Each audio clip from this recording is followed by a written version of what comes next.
Good afternoon, everyone. We are the Group 8, and our topic for today is about political self in being Filipino. I am Jasper Luigi Gogola along with my group mates Angeline Fernandez, Jayceline Itorne, and Julia Stephanie Buhat. Political self. Politics. Politics is from the Greek word politika, meaning affairs of the cities. It has the ability to govern and control group of people in community, state, or nation.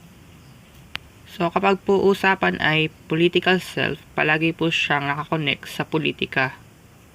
At iyan po ay ang pamumuno or pagkontrol natin sa isang grupo, sa isang bansa. Ganun po. Political self. Political self explores how our social and economical context profoundly affects our mental health and well-being. Sa pamamagitan po ng pag-alam natin ng ating political self, malalaman natin kung paano ito makakaapekto sa ating mental health at sa ating pagiging tao or pagkikipagkapwa-tao. It can also help us influence others. Sa pag-alam natin ng ating political self or political stand, makakatulong tayo sa pag-impluensya sa mga ibang tao. Two types of influence according to Morton Deutsch and Harold Gerald. Normative influence. It's based on conforming to the positive expectation of others. Ito po yung pagbabago ng isang tao based po sa expectation sa kanya ng mga taong nakapaligid sa kanya. Informational influence. Based on accepting information obtained from others as evidence of reality. Ito naman po yung pakikipag-impluensya sa tao gamit ang facts at saka evidences. Leadership. According to Myers, leadership is a process by which certain group members motivate and guide the group. Ibig sabihin, sa isa pong group or sa isang bansa, mayroong isa na mag-guide sa kanila or magli-lead sa kanila. Leadership styles. Leadership styles is a pattern of leadership behavior which is repeatedly shown as evident across variety of situations. I have 4 examples of leadership styles, and the first one is autocratic leadership. Autocratic leadership is also known as authoritarian leadership, which an individual control over all decisions and little input from group members. Examples are Adolf Hitler, Napoleon Bonaparte, Queen Elizabeth, and Vladimir Putin. So sa autocratic leadership po, yung isa lang or yung leader lang ang nagdedesisyon, tapos konting opinion lang galing sa mga members niya. Next one is democratic, or also known as participative or shared leadership. Members of the group take more participative role in decision-making process. Dito naman sa democratic, yung mga group members ang mas maraming ambag na decision-making. Katulad po ng governance dito sa Philippines. Laissez-faire. The leaders have a lot of trust to his or her employees or nasasakupan. He leaves decisions to his employees or group members but still available for feedbacks. Examples, Bill Gates. Dito naman po, halos lahat ng mga gagawin ay sa group members nakasalalay tapos i-check na lang kung anong leader. Transformational. Developing a grand vision and eager to transform and evolve personally and professionally. Example, former Vice President Leni Robredo. Dito naman po sa transformational, merong isang vision, yung isang leader na baguhin kung ano yung nakasanayan. Being a Filipino. Filipinos are whose fathers and mothers are Filipinos. Kahit na half-half or half American, basta merong Pinoy sa kanilang bloodline, Pinoy ka pa din. Filipino traits and values. First one is Filipino hospitality. It is the Filipino trait that is known everywhere. Welcoming the guests as if they are family member, making them feel at home. Bringing out the best things to use just to satisfy the guests. And before leaving, they give them pabaons. Ito po yung mga ugali ng mga Pinoy na kapag may, halimbawa po, may bisita, nilalabas yung mga magagandang kortina, mga mababasaging plato, pinapalitan ng mga bedsheet ng kutsyon, ganun po. Respect for elders. Using the words po and opo when talking to older people. Kissing the hands of elders, addressing ate for older girls or big sister, kuya for older boys or big brother, tito for uncle, aunt or auntie for tita, lolo and lola for grandfather and grandmother. Ale or manong for older people outside the family. Likas po sa mga Pinoy ang magiging magalang. Kahit di ka pamilya, tinatawag na ate or kuya. Tapos palagi po tayo nagsasabi ng po and opo kapag nakikipag-usap sa mga nakakatanda. Close family ties. Tight relationships regardless if you already have a family of your own. Fond of family reunions during birthdays, holidays, fiesta. Some even build big houses so they all be together and they nurses elderly on their own. Dito naman po sa close family ties, dito po yung mga ugali ng mga Pinoy na kapag kunyari may laban si Pacquiao, mga nagtitipon-tipon na yung mga tito, tapos yung mga tita nagluluto, tapos yung mga bata naglalaro sa labas. Tapos yung mga iba naman pong pamilya, mga madalas nagpapagawa ng mga malalaking bahay para sama-sama po sila doon. Next is cheerful personality.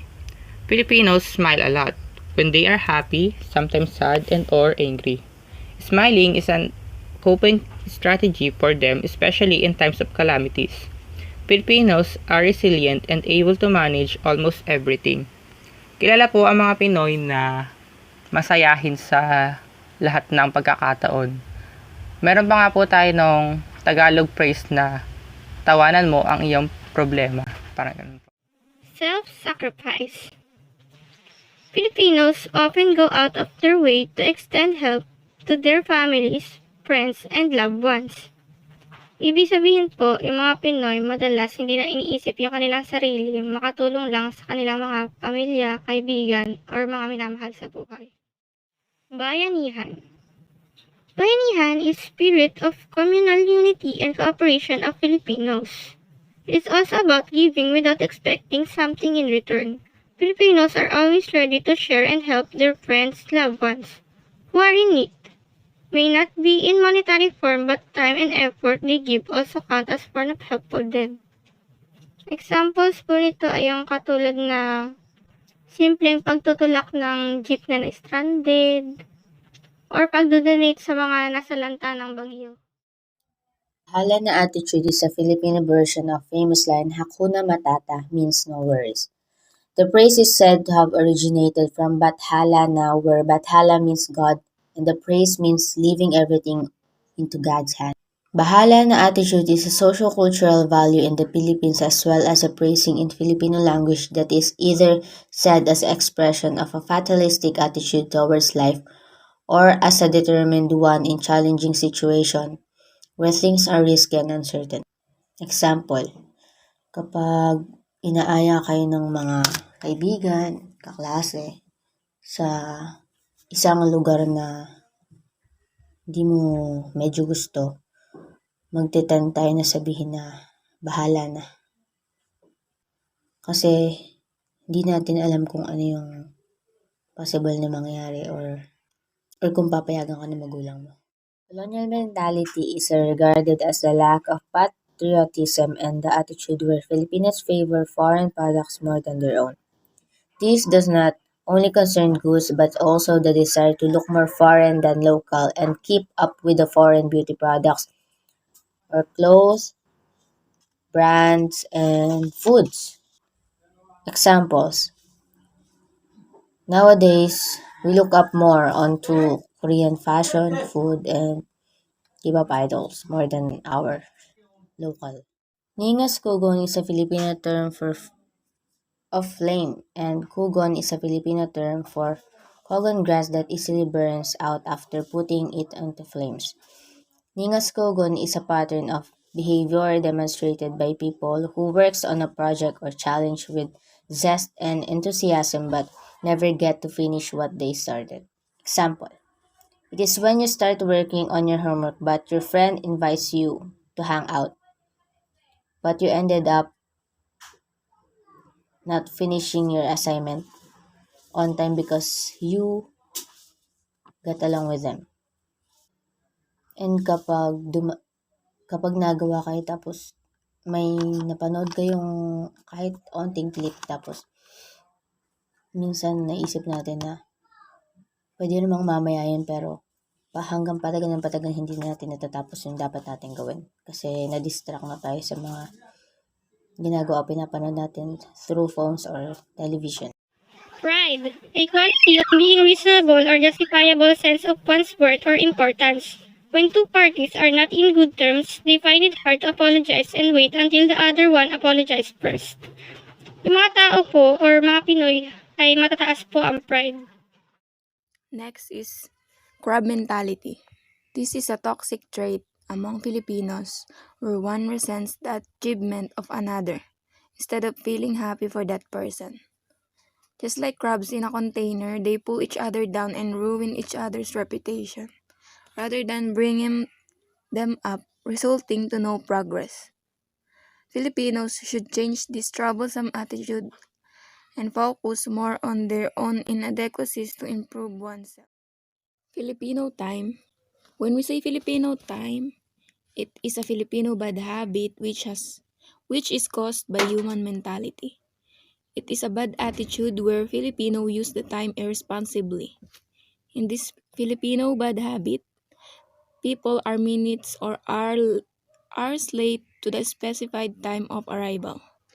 The main reason of this Filipino philosophy is relying to the concept of pahalan. Filipino markers. Proverbs or salawikain. They are sayings that conveys lessons and reflections on Filipino practices, beliefs, and traditions. The Mana Eugenio, or the mother of Philippine folklore, classified proverbs into 6 categories. First is expressing general attitude towards life and laws that govern life. Ethical proverbs, expressing systems of values, expressing general truths and observations about human life and nature. Humorous proverbs and miscellaneous proverbs. Example po ng mga salawikain ay kapag may tiyaga, may nilaga. Superstitions. It is passed down from generation to generation. Some of these are maybe influenced by other culture but have retold according to their own experiences. Example po, kapag nagluluto po yung isang babae, tapos kumakanta siya, magiging balo daw po siya. Pati po yung, kapag buntis po yung babae, bawal daw po kumain ng kambal na saging kasi magiging kambal din yung kanyang anak.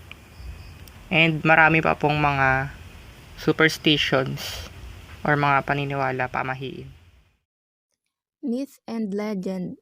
Myth are stories derived from cultural traditions or legends, which have a deep symbolic meaning and usually involve a lesson which will be helpful to the listener or reader.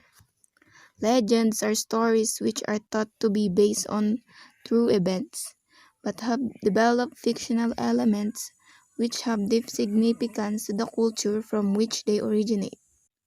One of a famous Filipino legend is about the origin of pineapple fruit. Heroes and icons. Heroes serve as a reminder of true patriotism and nationalism as they have sacrificed their lives for the sake of their country.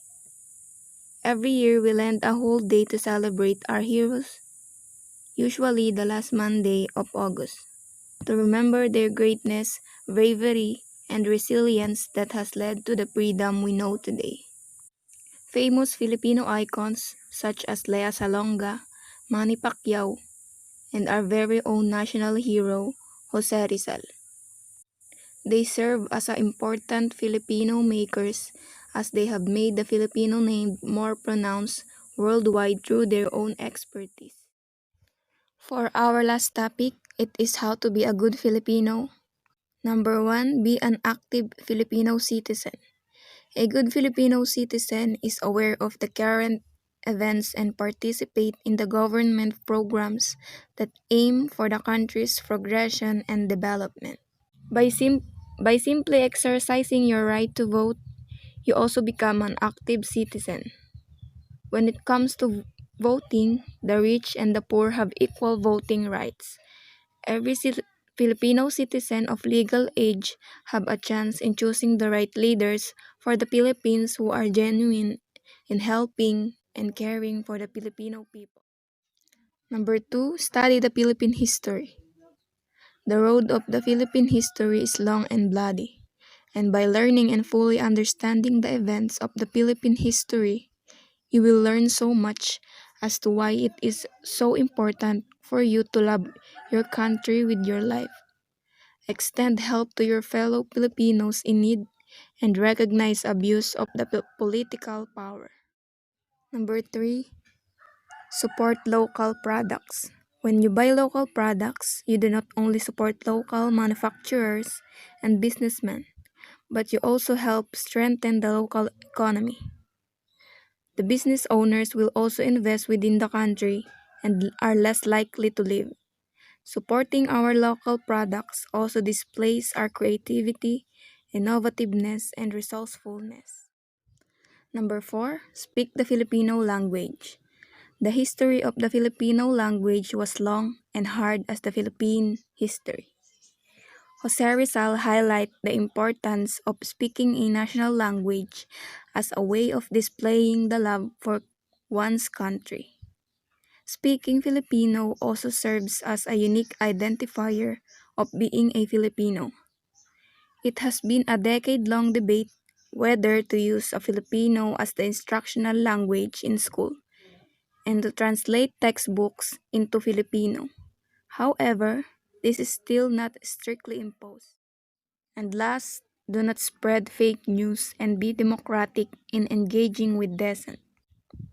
This period in the history of the Philippines has seen how the internet has spawned tons of possibilities for people, both good and bad. For instances, it is easier for Filipinos working abroad to communicate with their loved ones that left in the Philippines by using internet. Despite this, the internet has also made the spread of fake news very common. Likewise, the internet also made us engage in intense arguments with the people across the globe about our political positions. For example, it is a part of being a good Filipino to understand and verify what you read online, especially in the social media, before actually believing it and spreading it like a wildfire.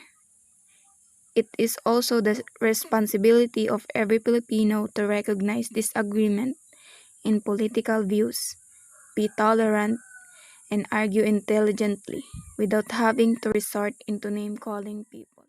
Here are the summaries of our report.